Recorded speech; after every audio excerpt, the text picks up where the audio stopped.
What's going on, Conquistadors? It is Scotty, the Chunky Spaniard. Welcome back to Round Like Me. I haven't said that title in a long time, but that's like the whole essence. I had a boss used to use the word ethos. I still don't even know if I'm using it right. But Round Like Me is kind of like the whole thing about all this. So, you know, being a well-rounded person and, you know, just looking at the world around us. Dad jokes. Gotta love them. But I am back. Hope you guys are doing all right. I'm back to answer another question, maybe a couple questions, but this one I feel like is going to go a little long. You recognize behind me there are some skateboards, some skateboard decks. I'm going to talk about those in a little bit. But the question I wanted to answer today was from Munchel360. Munchel. I don't know if it's Mitchell and a play on, you know, that, and it's like a gamer tag. But Munchel makes me think of Winchell's, and Winchell's used to be a donut place that we had here in California. And then I'd go practice baseball in the morning with my dad, like every Saturday morning, and then we'd go to Winchell's and I'd get coffee. Yes, I started drinking coffee as like a kindergartner. Maybe that's why I have like large feet and I'm super short. I'm not super short. I'm average. I'm taller than Tom Cruise. I'm as tall as Isaiah Thomas. See, can you tell I'm self-conscious about the height thing? I know. I'm basically a larger garden gnome. But Munchel360 said, "What's your board setup?" And they were talking about skateboards. So thanks, Mitchell, Munchels, whatever. But thanks for writing. And what's my board setup? Well, I haven't got a new board setup in a long time, just because I ride with my son. It's been a long time since I've actually skateboarded, like, religiously. So to talk about my board setup, I thought like I would go. I thought that I would talk about what I started with. I got my first skateboard by selling lemonade. Sounds cheesy enough, but it was the 80s. And we lived in a developing area of Southern California, and a lot of construction workers drove by every day. So me and my buddy Steven the Vampire, that's what we called him. I'll get to that another time. But we set up a lemonade stand. His house was like on the main strip right there in our neighborhood, and we sold lemonade all the time, little entrepreneurs.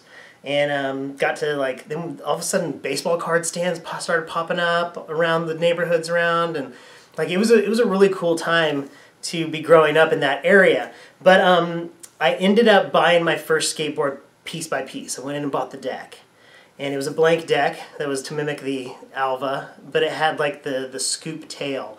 I'll show you. I have it right here. But I bought it piece by piece, and I remember that Saturday going in and having them put all the pieces together. They had it all on layaway for me, and I went in and they put it all together. I got to bring it home.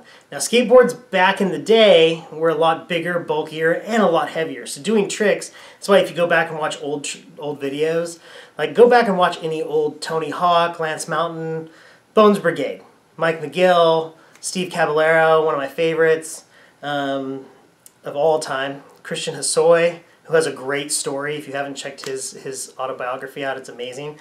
But here's the first skateboard.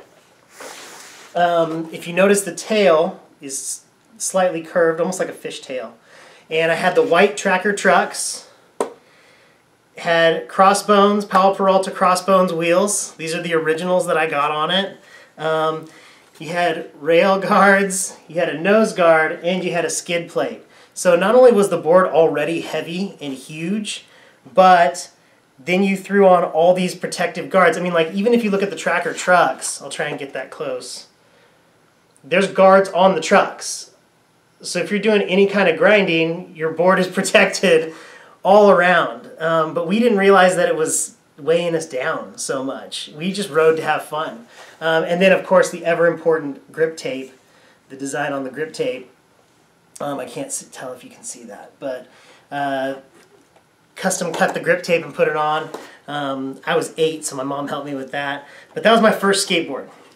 And then went through a phase So after the first skateboard and after moving away from Southern Orange County, we moved all the way down to San Diego County, and the area I lived in didn't have a whole lot of sidewalks. A lot of the skaters now live down there in like Carlsbad and Vista, and you know, I know Bob Burnquist is down there, and Tony Hawk and Steve Caballero and Carlsbad, all that area. But there wasn't a lot of places to skate, so I didn't get the practice in. I would just skate in my driveway. We had a long driveway, and I would skate up and down that, but not a lot to do. So not until I got back, moved to Oregon, moved back, got back to college, and then I got an Alien Workshop deck. So I got my old school Alien Workshop deck. It's got monster trucks on it. I don't even think that company's around anymore, so that's my setup on this board. This is the one I ride all the time with Butters, and I've got Black Label wheels on it with Lucky bearings and hardware. So that's my current setup. I wish, my dream is to get a boosted board.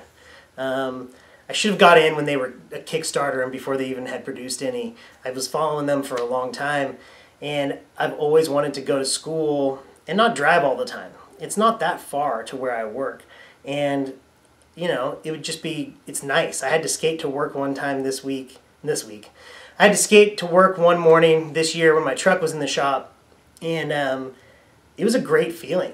Like, I had to leave a little earlier, obviously, but skating to work was fantastic. It was a good exercise, woke me up. I wish I could take a boosted board to school all the time.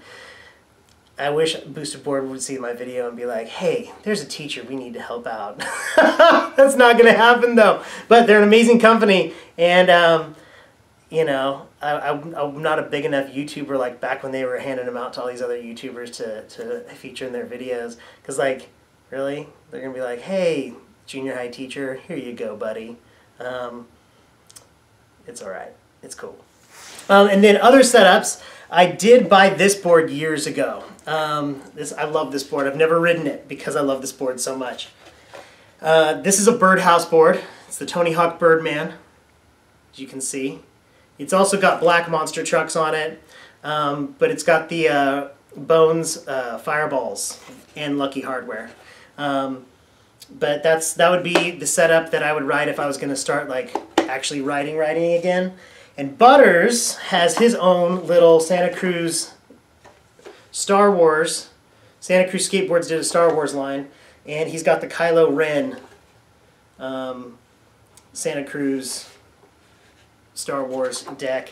It's a smaller deck. They didn't make this kind of stuff when I was a kid, the smaller ones, unless you were going to go with the like little plastic banana boards. You know, now they have penny boards and stuff like that. But they have, Butters has this one, and he loves it, and it's really, really nice. And then Marvel, Santa Cruz Skateboard, speaking of Santa Cruz Skateboards, they did a whole Marvel line years ago, and they had Spidey. Oh, they had Spidey. I have to go reverse on this.